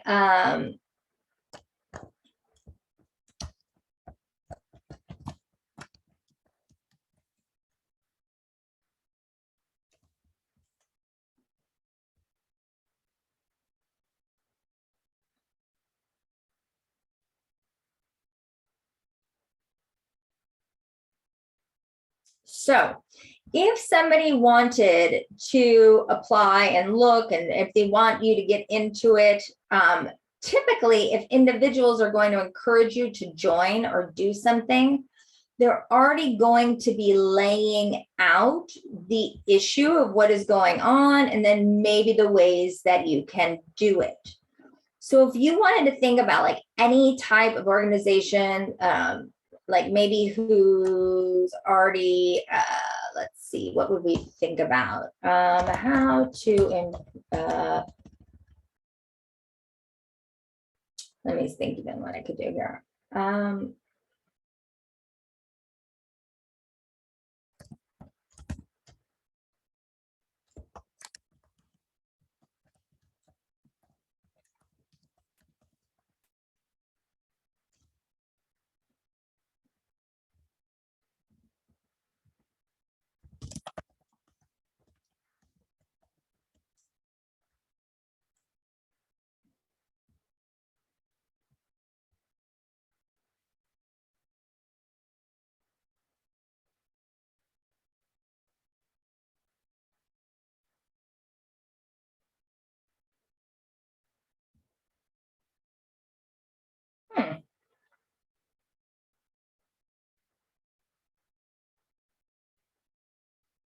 So basically, I was just looking for because now I'm looking at defense as in like, I think that's going to be at defense, but let's say, and you know what, you did this one, Christopher, what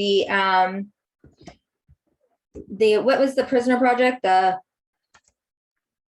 last prison project. That's it. That's prisoner, my bad. Yeah. So for example, the last prisoner project, right? So in this idea of reform, somebody wants to do something. Right now, individuals are still being incarcerated for minor weed charges, and they're in prison for longer periods of time or unjustified prisons of time when something is legal.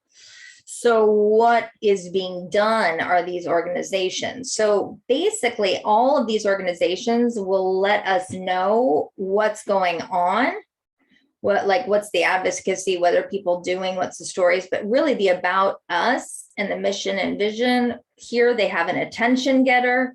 It goes into, what they're doing or whatever. It'll probably tell you the problems that these individuals are still in jail and that they need to be doing something. And then it'll give you some ways that you can help out. So the idea, like I say, is if you are looking at those organizations or if you're searching to make sure that there are in fact ways that this will work, see if people are already suggesting other ways. They've already done the research to show you that, yes, it has worked, and take that from other places and do so. If you were showing that there is a decline in, like, that they only have this much money and that they can't pay for a new person, obviously, like, that is more than likely enough evidence. I don't need to say, so see, if we gave them this much money, then they could pay for that person. And if so, then this will, be better. So ultimately, you are going to write.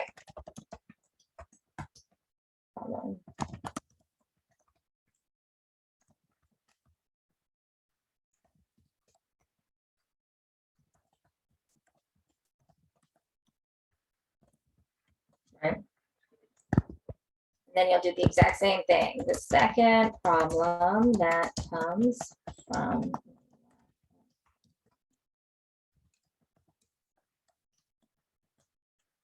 and you'll simply do each of those. Does that make sense to you?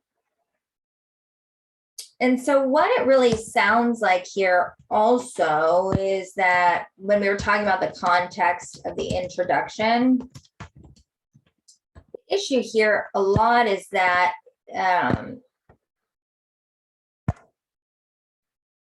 public defenders are there for individuals to be able to have legal representation at low to no pricing. Because in our country, the United States, the assumption of the law, we are grounded on that everybody has the right to what?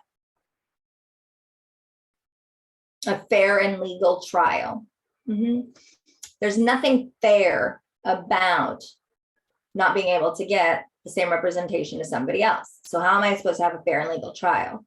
It's laid in the grounds or the value of the United States. And so when you start to talk about those contexts, like value of, justice that we already have there, that individuals, I'm quite sure who's going to be most disadvantaged? Those who, individuals who are lower class are going to be disadvantaged.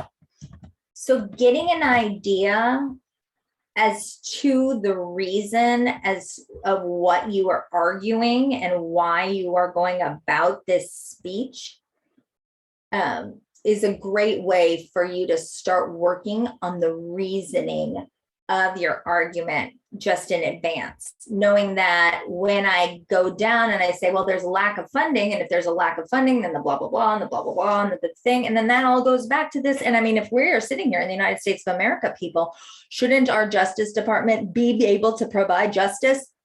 That's why we should increase the funding, right? And so you can kind of go through that way. So then once you address your particular problems, and we'll talk about writing out that argument next week. Remember that the only thing you need right now is the skeleton. So the next transition, and then you can say, or if you did first, we can just start out, let's begin. And then we could say, now. Let's shift now, and you could say something, now that we understand what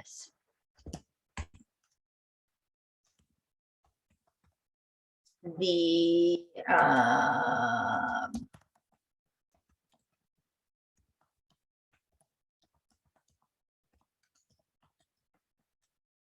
from public defense. This is not being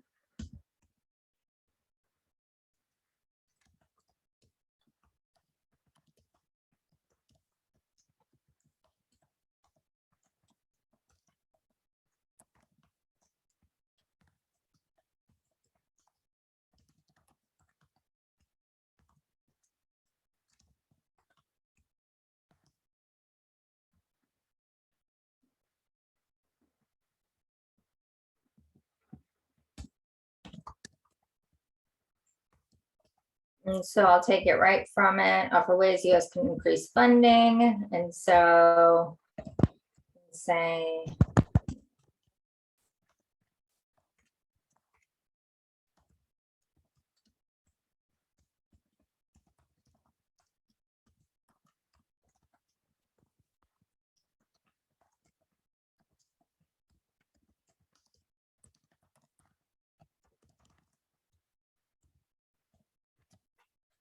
these are only the specific actions that the government is going to take. You are not going to tell me that when they increase, it will help this.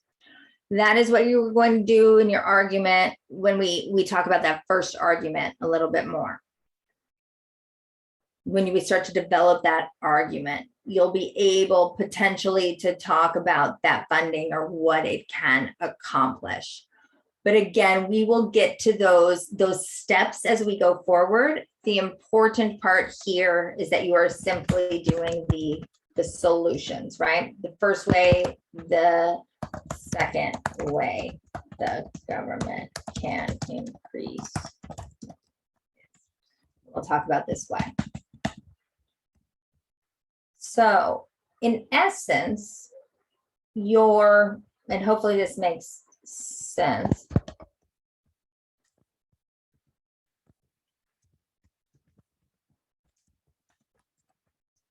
Thus far. So we have our proposition. A proposition should be one thing that you want the audience to take action on. I don't want to say that it's bad and therefore we need to increase funding. Nope, I just need to say that we increase funding. Do not forget the equation, right? The general purpose, your audience, the action, and your policy. If you can check those 4 things off your list, you know you're in good shape. Then you go forward and you add 2 parts to that proposition to make your thesis. Your main points. So everybody is going to have the same 2 main points. If we remember, everybody is going to have the problems and then the solutions. It's all you have to do is the problems and the solutions. The problems are the problems with not having your policy. So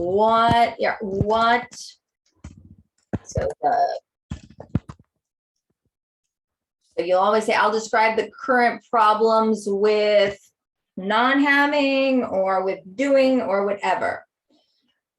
Now, for somebody like Christopher, really quickly, Christopher, if you're talking about EOPS, I think that when we do this,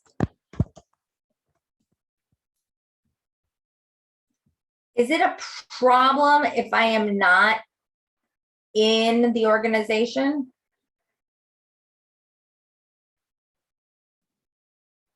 It wouldn't be a problem necessarily. It would be just more beneficial if you're in it. Let's do it this way then, because one of my students one time did a speech about that to persuade my audience to go to Soul Cycle. And so the persuasive, right, the first main point would be the problems with not going to Soul Cycle. First problem with not going to Soul Cycle is it's not really a problem for me to not go to Soul Cycle. Like maybe it's a problem like not exercise, but so you want me to go, but like, okay, like I could do something else, whatever. The idea here is that maybe I'm missing out on something. And that's a much easier way if you wanted to simply say that. So simply know that you can do to apply. I will first tell you some of the things one misses out on when not in EOPS. And there you go. So your first main point may be instead, let's look at some of the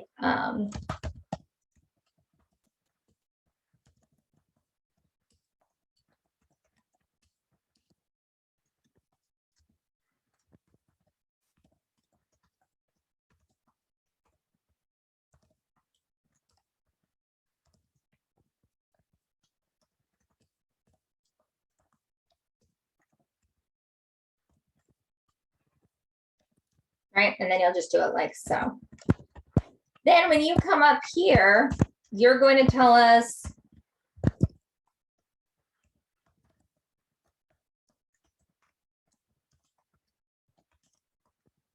You're simply going to walk me through it. Or, yeah, for application, because that's it. Does that make sense? Because you're not going to tell us 3 ways to go about applying, because there's probably only one way to apply, right? So you'll probably just give us these steps to do so.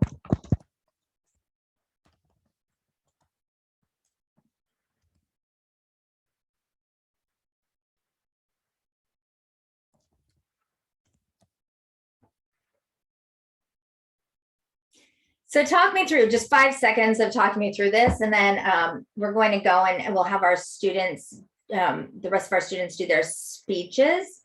But what,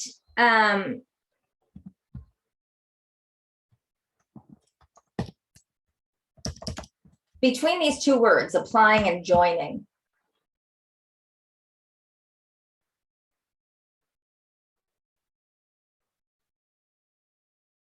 and I don't know, I mean, I'm literally like thinking about this, and semantics will get me, like words will get me forever. Process.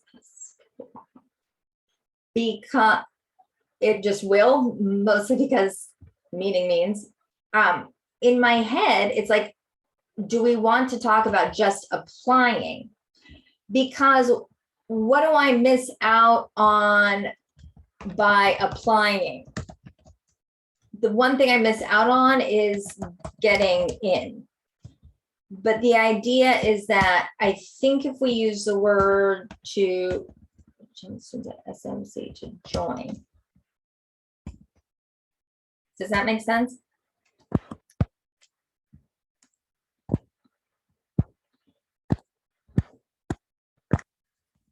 I don't know if that makes sense to you at all. Yes, it does.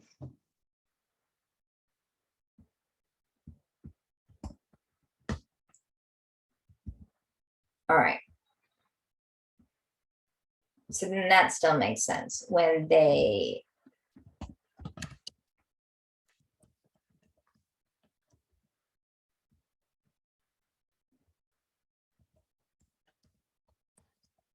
then when you get down here, what we can talk about, there are 3 steps to consider when joining. So first, you will need to fill out an application, right? Are there other things that you're required to do whilst in the program? Or are there things to do when they are, like when you're first joining, like make sure you're doing this. Once you get your acceptance, then you could do this, and then make sure to check in with whatever. Does that make sense? Yeah, I guess you would just include attending the first 3 counseling sessions within your first semester. Perfect. Your first workshop as well within the first semester, in order to keep your benefits for the next semester for you to come. Perfect. Attend the counseling session and the workshops. How many workshops? Yeah, 1 workshop before the semester ends. Yep. Attend.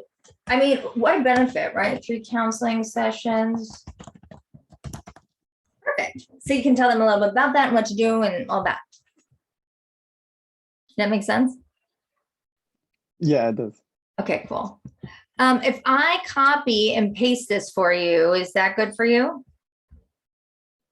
Yeah, I could continue on that Okay. later on. Thank you very much. I'm gonna just put it in the chat then for you. And then, and you can copy it and paste it into something there. And then the same for you, Michael.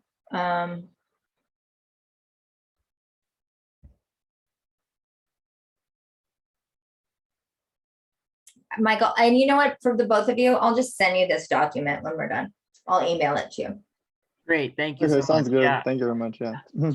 So let me go back in here real quick, y'all, before I close this up with you for today. What I'm going to, let me show you right in here. So that's the persuasive speech and the prompt. And then in our module, what you'll see here is the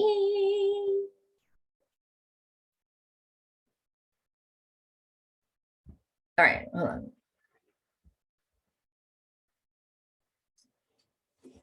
So the PowerPoint that we went over today is right here. If you would like to re-look at that or go over anything. The thesis approval you'll be putting in here to this area. Remember, I have written the proposition and made points. Well, you know what? I will make sure to take out the causes on that. Let me make sure to do that so that you remember you do not need the causes. It'll be optional, and I'll put up a little module for those of you who are interested in looking at that module.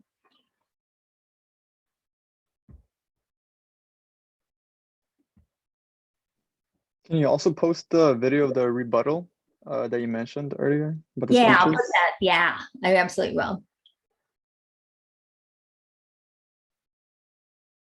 Uh-huh. Okay, there we go. So you will, oh, y'all, now I'm stuck. So I got too much going on. Cancel. Once you post, I will reply with changes or with the go forward to the skeleton. And so after you do that, we will go forward to the, I'm just going to go to the next one.